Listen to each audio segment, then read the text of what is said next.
Welcome to the Queen Divas, Queens of Fitness podcast. Join your hosts, three-time WBFF world champions and WBFF royalty, Alicia Gowans and Stephanie Ayala McHugh, as we explore all things female health, training, competing, mindset, and living the fitness life every day.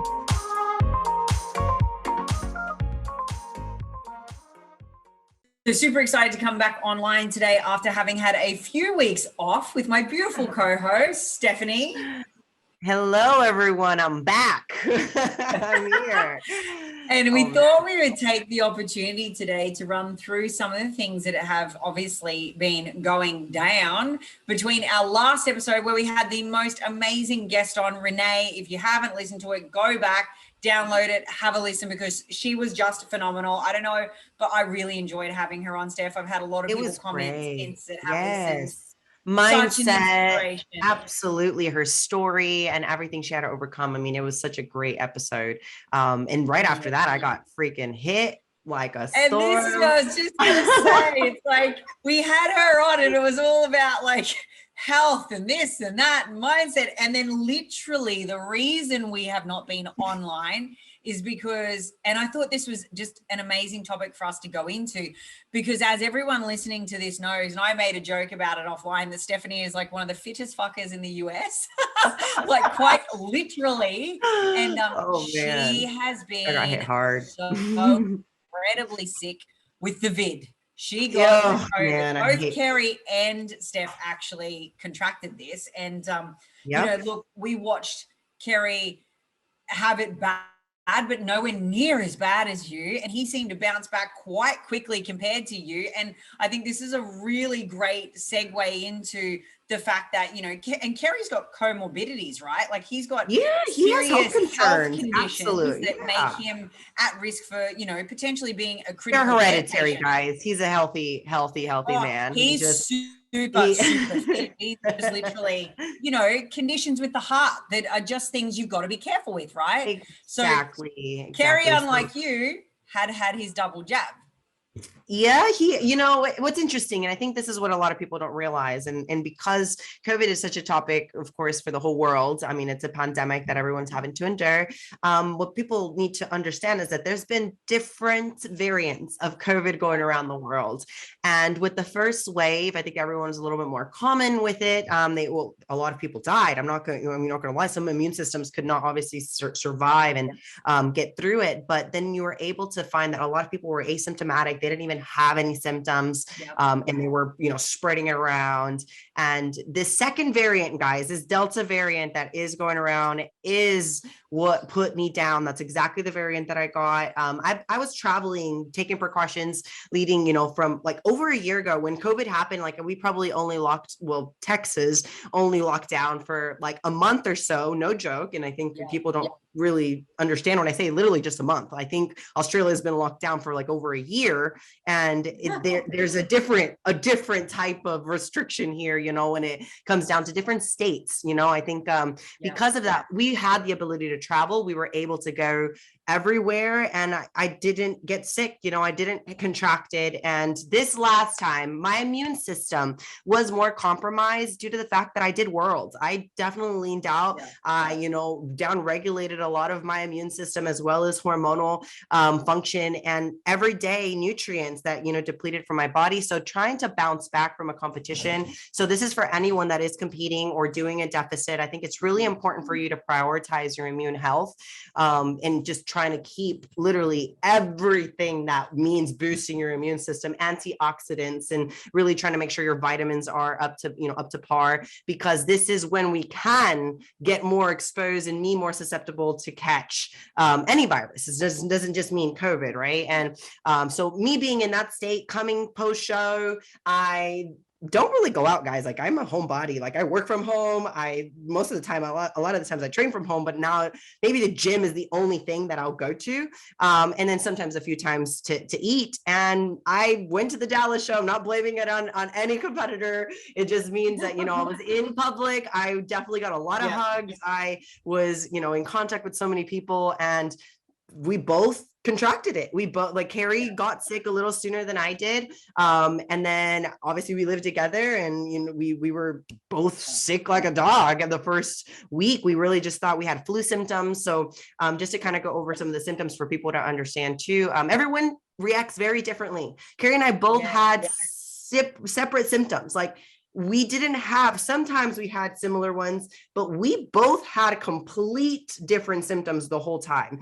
And what was weird about everything is the fact of how it comes and goes. I think that was what's the real, it was just hard to, you know, really understand, okay, am I getting better or am I not getting better? I'm regressing, but I'm progressing. So it is one of those things where each individual is going to, you know, catch it differently, feel it differently. It's going to, you know, last differently. I consider myself pretty healthy.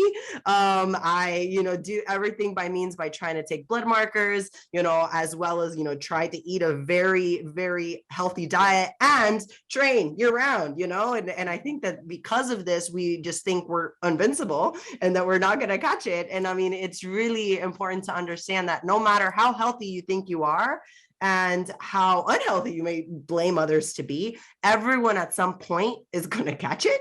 And our immune system is going to have to, you know, go through this hole.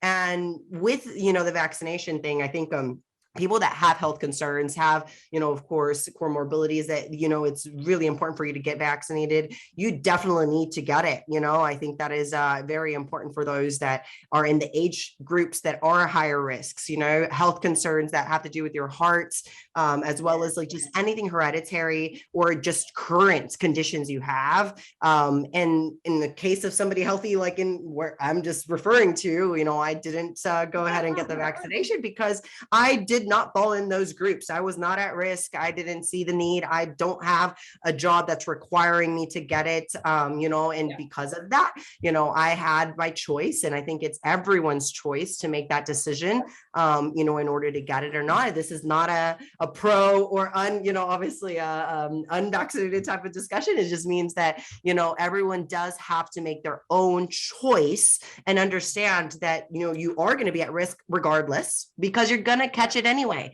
Guys, you're gonna be vaccinated and unvaccinated, and you're still gonna catch it. Okay. So I think this is a conversation we've been having a lot lately here, because, you know, I think we've got, so at the moment in Australia, we've got this massive divided situation where you've got people that are pro, you know, vaccine, you've got people that are mega anti-vaccine, conspiracy theorists coming out their fucking ass. And I actually find those people annoying. I can't stand the conspiracy theorists. I'm like, just stay away from me because you really annoy me. But I'm anti-vaccine. Like, again, I'm a big believer. Hey, I don't have an opinion. There's the pro-vaccine people that are fucking nuts too. Okay, so like, just saying, like, they're out of their brain. I just stay away from everyone. I can't handle extreme people. I just think extreme either end. Something wired wrong in you, just stay away from me. Yes, so absolutely. For me personally, I think I don't have a deep-seated opinion on it either way. Like, I really don't care. I think it's up to you, your individual preference. If you want to have it. If you don't. In Australia, though, there are ramifications of not having it, and it's as simple as this. You cannot go to venues, you cannot go to restaurants, you cannot go to salons, you cannot go. The only place they're letting you is to Woolworths and Coles to get your groceries, and a gym. They're actually allowing gyms, which I think is really good. Americans, are you listening to this shit? I'm just mind blown over here. Americans, so I'm really happy that they're letting gyms, because I think for mental health, people need to have access to that, right? My biggest thing is this.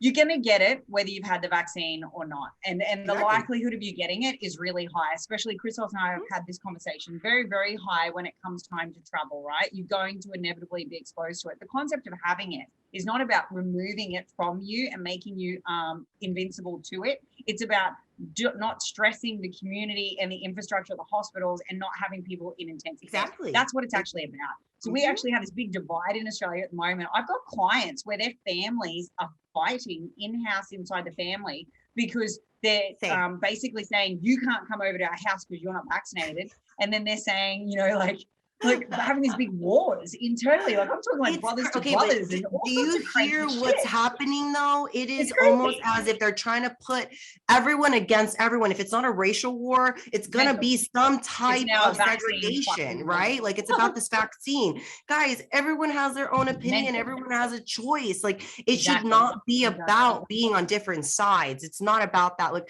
guys, we are in a household, we're married, like we each made our own decision, okay? Because we both have the right one vaccinated and one not, right? So this is kind of the reason why I'm explaining. I actually use this. I use this as an example when I'm discussing it with people. I'm like, man, if my best mate can be in a marriage and one has vaccine, one hasn't, and they're fine, why are you fighting with your friends and family about this? Like, put it this way, 2 of my best friends are not vaccinated. I don't even know if they will be. Does it annoy me that I can't go to a restaurant with them come the 17th of December? Absolutely. Yeah, it does. Does it annoy me that I can't include them when I go to see a movie or to get reflexology? Fuck yeah, it does. But guess what?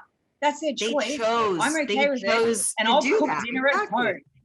You know what I mean? Like, I'm not out there telling them they've got to go get it. I'm not excluding them from my environment. And I'm not telling, anyone that I think that it's a necessity. I just think no one should be shamed. The consequences for doing it or not doing 100%. It. You shouldn't point a finger for, hey, you're killing my grandparents. Guys, that is extreme. Like if your parents, if they're going to have a strong enough, honestly, like I understand people where they're coming from, but they're extremists, just kind of like what we're talking about here. They're not really actually taking in the facts, okay? They're trying to close their ears and just listen into the one side of what, obviously they believe, and that's it. Nothing else goes. And you need to understand the facts, okay? Like the studies that are currently still being done, like a study that did, that happened a year ago is not going to be valid for what's currently going on right now. This is a different variant and people are still understanding and learning about the second variant. And look, COVID's not going anywhere. I think this is where reality is. It's really not going to go nowhere. And this is where, especially if you're in Australia, like no one external to Australia will be allowed into Australia, even when we do open it up to people that are not residents, unless you are double vaccinated with a negative test and then you have a negative test upon entry. Like it's like going to be intense, right? It's going to be crazy intense for you guys even to get, I think we can't even go at the moment. We can't even go at the moment from our state to another state that, we live between the 2 states. We've got Canberra and Queensland, right? So we go between these 2 states all of the time. Usually we can't even do that at the moment because up until the 17th of December, they're making you quarantine for 2 weeks upon re-entry. After the 17th of December, they're going to allow us to come back, but you can only travel if you are double vaccinated with negative tests. And between our own states. Inside of our own country. I understand, this is a whole country, and people here in the States are dealing it from state to state, just kind of like what you're referring to. Like in New York, for example, we have, even outdoor events requiring, to show a vaccine card. They're requiring children that are, as young as 3 years old. I don't like that. I think require the vaccination. It gets even mustier, I think, from state to state, because every state has their own belief. They have their own, governor that's going to state, whether they're going to need the vaccine card, and I think that's really where a lot of confusion comes worldwide, because then they think, everyone's on one side or the other. And here, just for the reality and the truth is they're just separating, communities because of the same exact issue you guys are dealing with about, pro or anti, vaccine. And it really, and then people losing their jobs, being required to, get the vaccination. And I think that that's really the issue here. It's really not about COVID anymore, as much as it is that segregation from every, I think individual from from, like you said, from a family standpoint, or whether if it's a work, standpoint, or just a personal belief. And at the end of the day, everyone, like, just make sure you do your research. You shouldn't just believe what the news say, what the media says, what, your best friend said, or someone told you must get it, or you shouldn't get it. I'll segue by saying your brothers, mothers, uncles, cousins, mailbox delivery shouldn't be the person that you go, oh, well, they had a bad experience, so I'm not going to get one. Like, exactly. Come on, guys. Absolutely. Like, don't take in anecdotal evidence off of people that are twice and 3 times removed from you as to your evidence on whether or not you get something, right? Like, I think just to do better research than that, I think would be the only thing I would say to people. I didn't want to rush into it. Literally, I didn't care. I was happy to get it. No issues, no hesitation on the fact that we would eventually need it. Well, you have to travel. You have no way around it. The only reason I got it sooner was because we need to travel. We need to be able to attend shows. In Australia, you can't compete and you cannot enter the venue to even support someone competing without proof that you are double vaccinated. End of story. That's a thing. So I can't, when my whole business is around that, not be attending these things. I felt like that was coming for us, and until like I was literally going to be that person that was going to hold off until like it was a mandatory thing for me to travel. I was going to honestly just wait till then. And same thing, Ali. I wanted to know the research that was going to be done and make sure that it was, first of all, it wasn't even FDA approved when it first came out. So it was more of something that needed to be guinea pigged. And I honestly didn't want to fall underneath that. And I think that everyone's opinion doesn't mean that if you were the first person and you made a, decision to first get vaccinated, that doesn't mean that you were one. I'm just saying that it was something that you were probably either forced, pressured. And if you don't have that pressure to above you, I think you should really take your time to really research and make sure you are informed with the current studies. And I'll keep saying that because the current ones have changed. They have changed. They can prove to you whether you're vaccinated or not, you're gonna get it. So that's not what this war should be about. It should be about precaution and protocols. Exactly. I was really lucky too, because I actually, obviously being in the thick of my IVF, I had an amazing specialist doctor who literally went in and did a whole bunch of research to find out for myself and then other clients, obviously, what was going to be the safest, the best, the least likely for me to have any negative side effects leading into a point for conception. And then also, if I had to have a booster during pregnancy, which I'm going to have to, what would be the best one. And so I was really lucky. I had really great medical backed advice, and she presented me with data where I was like, yeah, okay, all right, I feel more confident with that. Like, I mean, it's like anything. Sure. It's not fully backed yet, and it's not fully researched yet, but there was enough that gave me enough confidence where I went, well, I'm going to have to get it no matter what. I'm going to be stuck getting it to get anywhere, to go in anywhere, and to travel, which I need to for business. So I'm going to go with what my doctor told me is safest for fertility. And they know you. For sure. Exactly. So, and I have a heart condition. So I'm someone that, like Kerry, has those conditions and does have some more high risk comorbidities. And you know what? I had nothing. All I had I had nothing in my first jab at all, felt not a thing. In my second one, I had that afternoon, I think it was about 5 or 6 hours of a slightly elevated temp and flushed red cheeks. Nothing the next day to the time. Nothing. So you had Kerry had no symptoms either, just actually go through when he got the vaccination, he got, even his second shot, and he did not get any symptoms like whatsoever. He didn't even have a sore arm, which I think is more common. But he was totally fine. Yeah, I've had clients that were put down from, from getting it, and meaning like their immune system was definitely fighting off those antibodies that are trying to be created. And I think that's another reason why. One thing I will recommend. So anybody, if you guys have this access in Australia, I believe you guys might, I'm not sure, you can, check or, let me know, Ali, is the antibody infusion. Like, it's the monoclonal antibody infusion. It is something that we have access to here. And what it does, it's an IV infusion. So this IV infusion is going to replicate, the actual antibodies that are going to fight against COVID. But it helps your body fight off the symptoms, get obviously alleviated from COVID a lot quicker. No, from COVID itself. Once you get COVID, let's say you've contracted COVID. No, I don't think we have anything like that. But I also don't, like, we haven't had the cases you had where we've had to have these things developed even. Do you know what I mean? So I think that's a good point.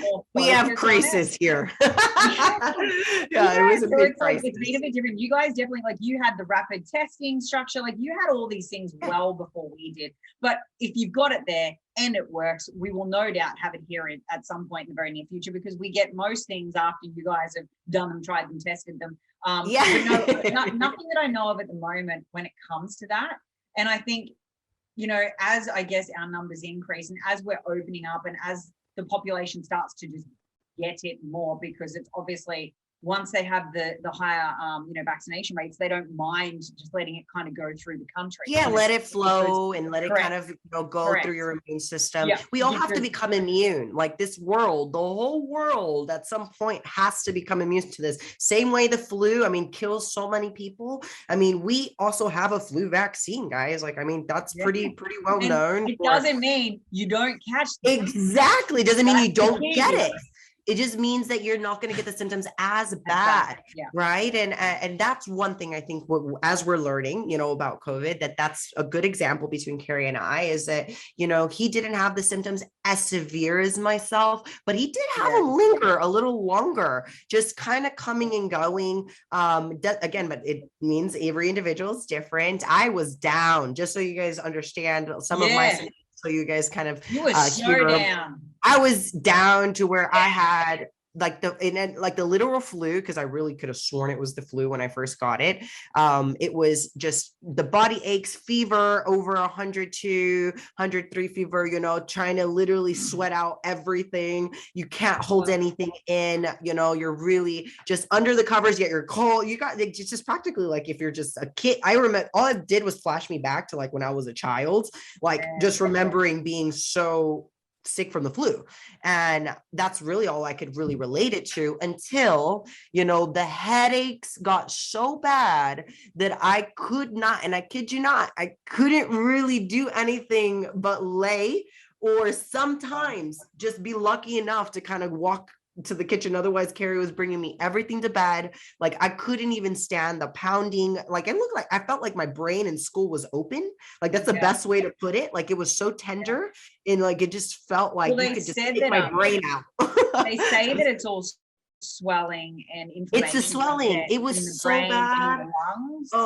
And that was when things started moving around. So after like my first 5 days of feeling like that, I lost my taste and smell. And that was kind of a confirmation for me that I'm like, I think it is COVID. I've been denying it the whole time. And I've just been telling myself I'm just flu, sick. And once I lost my taste and smell, I was like, shit, okay, I definitely have it. I don't even have to get tested at this point because I was so sick. Like I couldn't even get out of bed. Like, and let alone with like the chest compression and sore throat that started happening after the 5th day, things started moving around. And I think this is where I got a little like scared because once it went to my chest, I had sharp pains. Like if you were getting a knife and just stabbing my chest. And I'm like, how do I breathe? Like, so when the breathing starts getting a little difficult, you're like, but why? Like, why should I go to the hospital? You're starting to think to this point, right? Like maybe I should take myself to the hospital. Like but again, you're not going to get anything better. Okay, I'll be honest, guys. You guys taking yourself to the hospital is not really going unless you really feel like you're gonna die, which there was points. I'm not gonna lie. I thought I was like, my God. This is like I've always said, fucking vaccinated or not, I never want to catch this because I know it's horrendous, right? And I've had enough clients and even people really close to me have it that the concept of getting it, there's nothing worse. Like honestly, it freaks me out.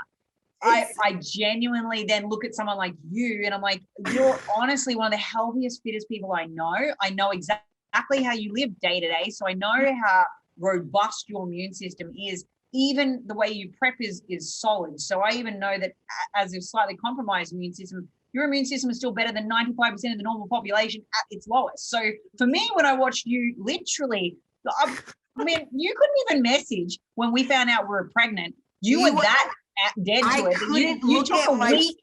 You took a week before you could even reply. You're like, guys, I'm so sorry. I'm only just alive again. And I'm like, man, this chick is nearly dead. This is like so bad. Yeah. It was horrible. Like I couldn't even, it was to the point I got photophobia, which I started to worry about you. Me and Kerry were worried. And I'm like, I'm getting fucking worried here. Oh my God. He was worried, bless his heart. Like he would literally walk in and like, shit, she's not getting better. She's like, actually getting worse. And it was at that point when it was the chest pain. So just to explain, the first week was flu symptoms, fevers, body aches. You just kind of have really just nausea was horrible. I couldn't really hold anything down. I couldn't eat solid foods. Like all I was having was like technically chicken soup and sometimes some water because it wouldn't, come back up. And it was just to a point where you just know you're sick. So the second week it turned into chest pains, more sore throat, so more cold symptoms, but at the same time, I had no fevers, but I had the headache that just kept going. And after I had no more flu symptoms, I literally could not look at any light. Like I couldn't do any of my calls with clients. I couldn't do anything that had to do with, blue lights in general, like any type of lighting.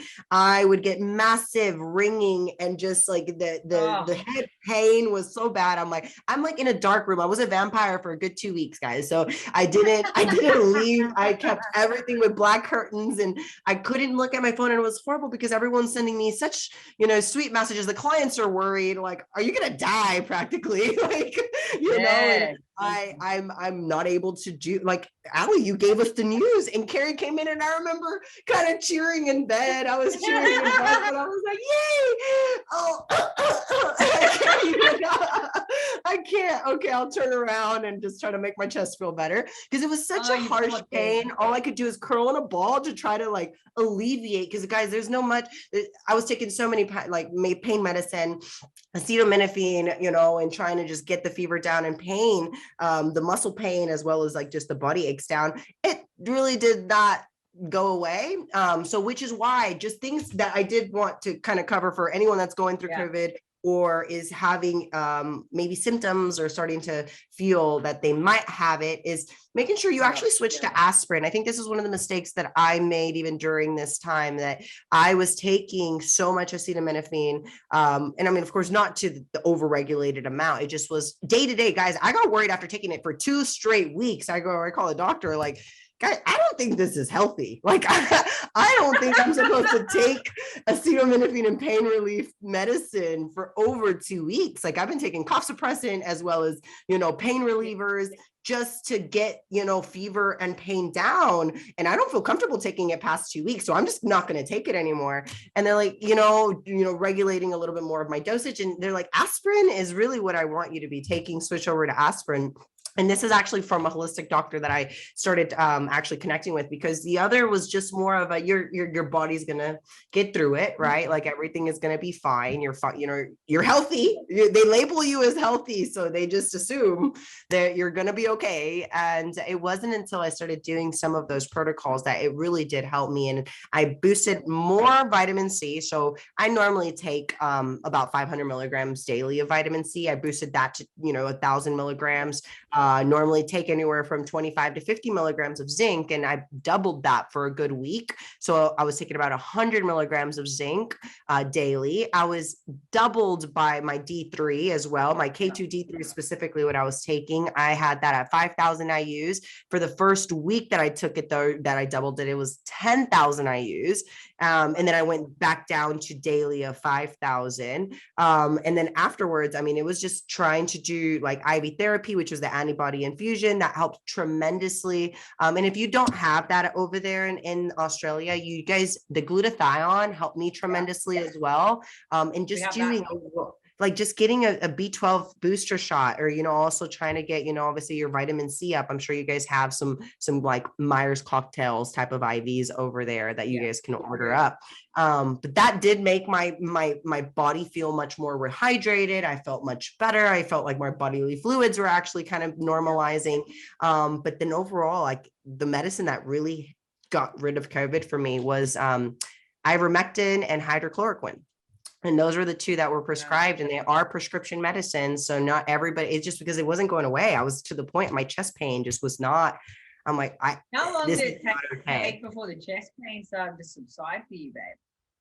They didn't go away for a good solid 14 days, like a good solid like I had them ongoing the full 2 weeks.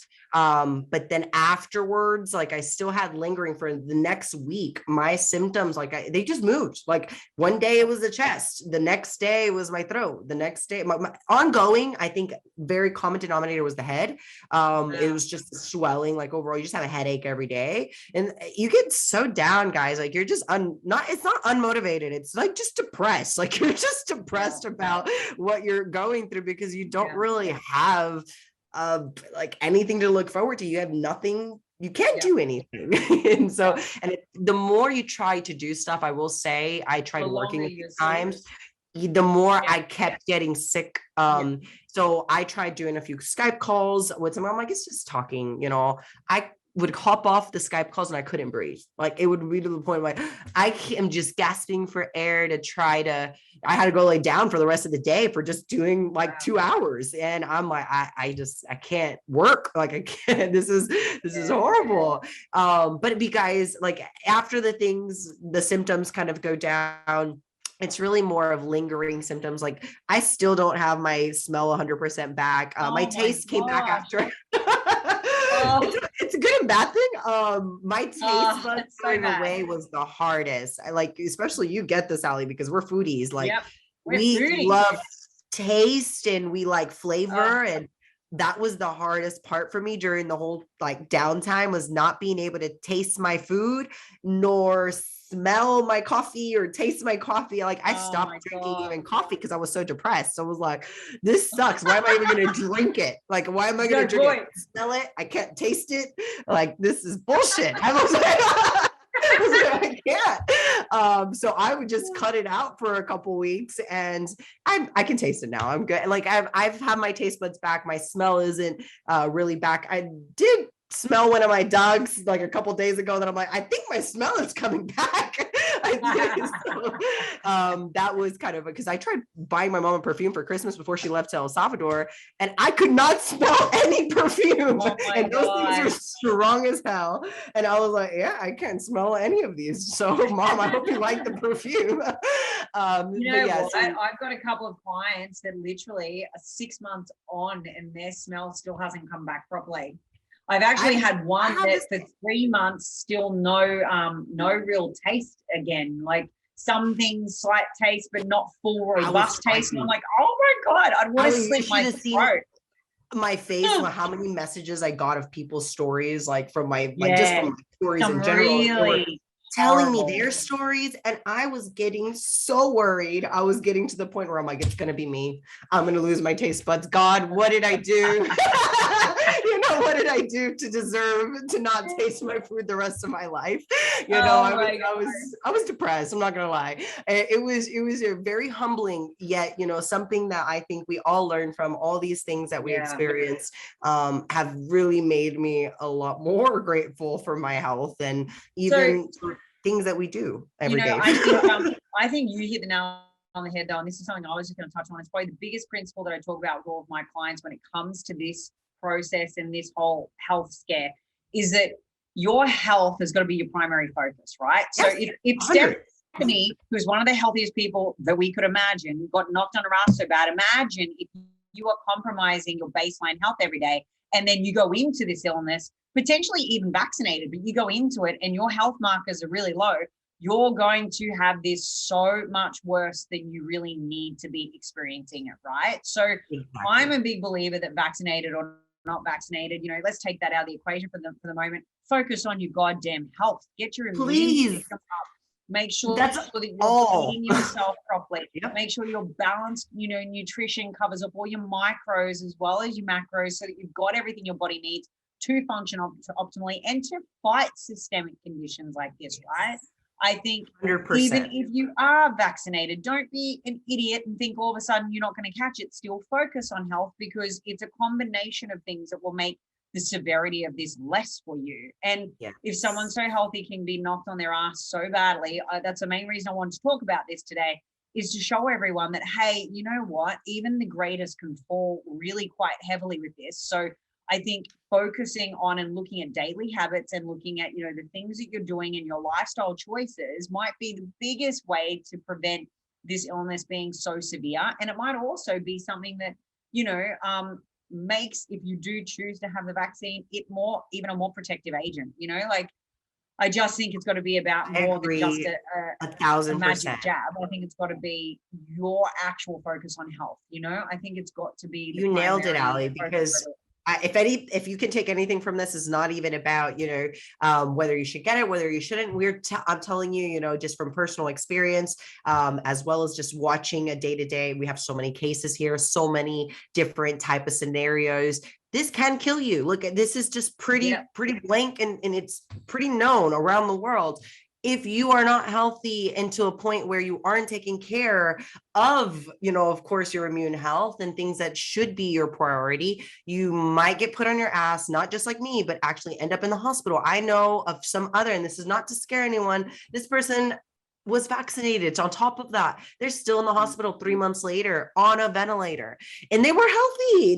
They were actually someone that we consider, they were in the higher risk age group, but they were healthy. So that doesn't mean that, you can't get it or can't get put on your ass or in the hospital or even, die from it. It's just about making sure, if you can take anything from this, is to take care of your health and to prioritize it, and to make sure you are doing things on a day-to-day to improve your blood markers, improve your digestion, improve obviously your hormones, your mentality around, health, because we get so stuck on the physique that we forget our internal health. So don't always think of just your physical aspect, but think of your internal, self. And it's both spirit, mind, and, obviously organs. I think it's really important. I also think as the world's opening back up again, and in particular Australians listening to this, just don't lose sight of your hygiene, right? Like, I think one of the best things that happened with COVID was that it really forced everyone to up the ante on their self-care and their hygiene. And it meant that our public zones became, for the first time that I can ever remember in my life, really clean. Like, from toilets to entry points to, even just public handles on things that are constantly being wiped down. It's actually an awesome thing. And I'm actually so grateful. If there was only one good thing that came out of COVID, it was an increased focus on individual levels of hygiene. And I'm an OCD person, so my hygiene's always been like over the top, ridiculous, next level for 5 people type. But no one else around me usually is the same. So I really enjoyed having a much cleaner environment around me where we go. And my only sort of real thing is, I think as people relax more, I think their old habits of just being somewhat freaking dirty are going to come back into play. So just make sure you're really careful about your environment. Make sure you're cleaning yourself and your environment around you. If you're touching things, be aware that if you're touching surfaces, just maybe don't touch your freaking face and your mouth. Like, it's really simple little things, but if you focus on those things, I think it just protects you better. It does. And making sure where you touched was, making sure you have the right nutrients. Micronutrients are so important, guys. I think because COVID does dehydrate you tremendously, because you can't keep your fluids in, and you really can't, you're nauseated, you can't get all your nutrients in, you get put down even more. Make sure you are getting your micronutrients in just on a daily basis. This is aside from being sick. The daily greens is even an actual supplement that you're able to supplement it on a daily basis if you're not getting and eating a sufficient amount of greens. I think that's very important too. And just making sure you are looking at your blood, seeing what you're deficient in, and adding those things in for yourself, because every person's very different. Sorry. Sorry. So great. Okay, so I think we've covered off quite a bit there for everyone, and I think I hope I legitimately scared you all into not wanting to catch it. No, I'm just joking. But I hope it is something that's made you aware that, like I said, it was the eye opener for me when I saw, just how sick Steph was for so many weeks. It was that moment of, man, I never want to catch this. Like, I really hope I don't. But at the same time, I think I don't wish it upon anybody. I really don't wish it upon the way I did. At least I know several people that are asymptomatic, and you may be one of those. I really kept wishing the whole time. I was like, I really wish I was asymptomatic to all this, but clearly I wasn't. And I was feeling every symptom under the sun. I went and I got COVID cleared. I actually was getting tested throughout, trying to make sure if I was COVID clear, and I wasn't. I got a couple negative tests, and then I finally got a positive, well, technically negative, but I was cleared. So so I'm clear, I'm good, I'm making my comeback. I think we all have to learn that we can make a stronger comeback, from any setback. Time off isn't always the worst thing. I remind myself that, blessings in disguise usually kind of come in this type of way. So I'm going to learn, what can I do, to propel myself forward going into, training again, because I know it's going to be a little process to get myself after actually a full month off from training, essentially.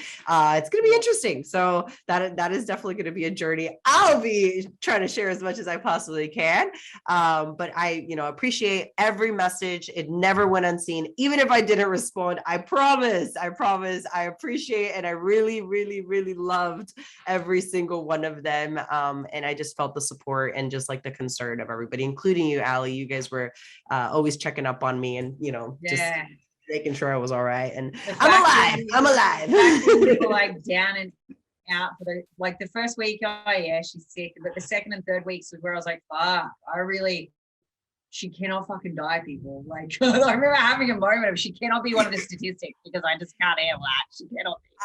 I thank God every single day, for giving me the strength to get through it, and, giving me the opportunity to share. And, any person that is maybe going through it or having some concerns, never hesitate. Like, at this point, I feel like I'm like the COVID protocol type of, influencer, because I get thousands, like literally of messages like, what do we do if we catch COVID? It's like, guys, if you do go through my story, I'll be putting it in my highlights, because I got so many questions about it, just to screenshot the protocols that I was following with, milligrams and stuff like that, because it was very, very helpful. And from studies and researches that have been done recently, it's actually the best protocol to be following. So I'll be sharing that. And thank you, everyone. And we will catch you guys on the next episode.